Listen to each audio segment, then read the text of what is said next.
روشن ہو۔ میرے بھائیوں، انسان کی جب ڈیٹ ایکسپائر ہوتی ہے، وہ مرتا ہے، اللہ سبحانہ و تعالی سب سے پہلے ان تینوں چیزوں کو چینج کر دیتا ہے، تینوں ناموں کو بدل دیتا ہے۔ یہ انسان جو تھا، جو بزرگ بنا ہوا تھا، حضرت بنا ہوا تھا، اور چیف منسٹر بنا ہوا تھا، اور چیف ایگزیکٹو جنرل تھا، اس کا نام بدل گیا۔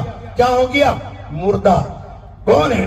یہ مردہ ہے، اور اس کا لباس کفن ہے، لباس کا نام بدل دیا گیا۔ اور تیرا محل اور تیرا وہ بنگلہ جس کے تو نے چپس کی ٹائلز لگائی تھی، اور فرنیچر، ایئر کنڈیشن، اور گرمی سے بچنے کے لیے ایئر کنڈیشن، اور سردی سے بچنے کے لیے تو نے ہیٹر لگائے تھے، اور تو نے بیڈ روم، اور تو نے باتھ روم، اور ٹائلز، اور اعلیٰ قسم کا بنگلہ بنایا تھا، آج تیرے مکان کا نام بدل کر قبر رکھ دیا گیا۔ گھر کا نام بدل گیا قبر، لباس کا نام بدل گیا کفن، اور تیرا نام بدل گیا مردہ۔ میرے بھائیوں، بڑے بڑے سورما اور بڑے بڑے کنگ اور بڑے بڑے ذوالقرنین اور بڑے بڑے لوگ اس کائنات میں آئے، جن کے پیروں کی دھمک سے راستے بنتے تھے اور زمین لرزتی تھی، ایوانوں میں زلزلہ آتا تھا۔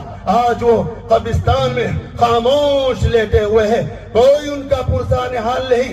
ہم سب اسی قطار میں ہیں، ہم سب اسی لائن میں لگے ہوئے ہیں۔ موت کسے کب اپنے شکنجے میں لے لے، یہ بات کوئی نہیں جانتا۔ اس لیے میرے بھائیوں، ہم موت کا نام سن کر ہمارے رونگٹے اس لیے کھڑے ہوتے ہیں۔ ہم مجرم ہیں، ہم باغی ہیں، ہم نے جرم کیا، ہم نے بغاوت کی، ہم نے اپنی جانوں پر ظلم کیا۔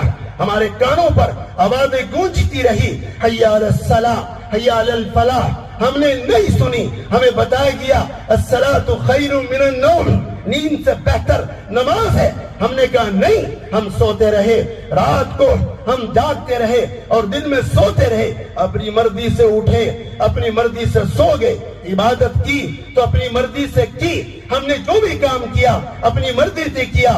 یہاں پر ہماری مرضی نہیں چلے گی۔ پہلے ہی دن اعلان ہوا تھا، اے حبیب ان لوگوں سے کہہ دو یہاں پر صرف اور صرف ہماری چلے گی، ہمارے علاوہ وقت کے دجال اور فرعونوں سے کہہ دو نہیں چلے گی۔ ہاں، ایک جہان ہے، ایک دنیا ہے جہاں پر میں تمہیں لے کر جاؤں گا، وہاں پر تمہاری چلے گی، جو تم کہو گے وہ ہوگا، یہاں پر جو میں کہوں گا وہ ہوگا۔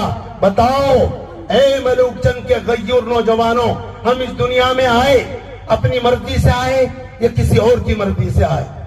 بتاؤ کس کی مرضی سے آئے؟ اپنی مرضی سے آئے؟ نہیں آئے، ہمارے آنے کا یہاں کوئی ارادہ نہیں تھا، ہمیں اس دنیا کا نہیں پتا تھا، ہمیں اس گھر کے بارے میں کچھ علم نہیں تھا۔ میرے دوستو، کوئی ذات ہے، کوئی طاقت ہے جو میں اپنی مرضی سے یہاں لے کر آئی۔ میرے بھائیوں، ہم نے کوئی کمپلین نہیں کی، کوئی اوبلیگیشن نہیں لگائی کہ ہمیں وہاں بھیجو، نہیں، وہ اپنی مرضی سے لایا اور لے کر بھی اپنی مرضی سے جائے گا۔ کوئی اپنی مرضی سے جانا چاہتا ہے؟ چاہتا ہے؟ نہیں چاہتا۔ چاہے 100 سال کا ہو جائے پھر بھی یہی چاہتا ہے اچھی سی میڈیسن مل جائے، بہترین سا نسخہ مل جائے اور یہی پڑا رہوں اور رگڑا لگاتا رہوں، مزے لوٹتے رہوں۔ نہیں، تم چاہو یا نہ چاہو وہ لے کر جائے گا۔ کون؟ وہی جو لے کر آیا تھا۔ کس کی مرضی سے؟ اپنی مرضی سے، اپنی مرضی سے۔ جب لانے میں بھی اس کی مرضی، لے جانے میں بھی اس کی مرضی، تم اپنی مرضی سے ہم اپنی لائف سٹائل کیسے بنا سکتے ہیں؟ ڈپریشن کی وجہ ہماری خود کی اپنی پرابلم ہے، اور وہ ہے لگژری لائف۔ لگژری لائف کو لے کر انسان ڈپریشن میں آیا ہے، وہ اپنی من چاہی زندگی گزارنا چاہتا ہے۔ ایسا نہیں ہو سکتا۔ میرے بھائیوں، اللہ سبحانہ و تعالی سے اپنا تعلق جوڑو، لوٹو، واپس لوٹو۔ آؤ، ہم گمراہ ہو گئے، ہم راستہ بھٹک گئے، ہم تباہی کے دانے پر کھڑے ہیں۔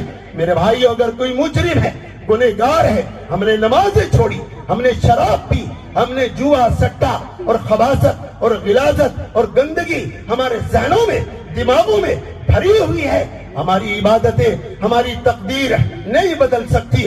ہماری کثرت عبادت کی وجہ سے اپنے حالات کو ہم نہیں بدل سکتے۔ تم نہ تہجد پڑھو، اشراق پڑھو، چاشت پڑھو، اوابین پڑھو، ساری نمازیں پڑھو، 5 وقت کی نماز پڑھو، با جماعت پڑھو، تلاوت کرو، ذکر کرو، اللہ کی حمد و ثنا کرو، رات دن کرو، تم اپنی تقدیر اپنے حالات نہیں بدل سکتے۔ اللہ سبحانہ و تعالیٰ فرماتے ہیں یہ ساری چیزیں ابلیس کے پاس آلریڈی موجود تھی، عبادت تھی اور کثرت سے عبادت، ایسی عبادت کہ تم کر نہیں سکتے۔ وہ زاہد تھا، وہ عابد تھا، اللہ سبحانہ و تعالیٰ نے اس کو مردود اور ملعون کیا۔ کیوں؟ اس نے کوئی زنا کیا تھا؟ نہیں کیا تھا۔ کوئی مرڈر کیا تھا؟ نہیں کیا تھا۔ ڈاکہ ڈالا تھا؟ نہیں ڈالا تھا۔ پھر کیوں اتنی عبادتیں کی؟ کائنات میں کوئی جگہ ایسی نہیں بچتی جہاں اس نے اللہ کی حمد و ثنا نہ کی ہو، لیکن پھر بھی وہ ہمیشہ کے لیے مردود اور ملعون ہوا۔ کیوں؟ کیونکہ اس کی سوچ خراب تھی۔ اللہ سبحانہ و تعالیٰ فرماتے ہیں تم اپنی سوچ بدلو پھر ہم اپنا فیصلہ بدلیں گے۔ ہماری سوچ خراب ہے، ہمارے ذہن خراب ہے، ہمارے اندر وہی حسد، وہی بغض، وہی کینہ جو ابلیس کے اندر تھا ہمارے اندر پنپ رہا ہے۔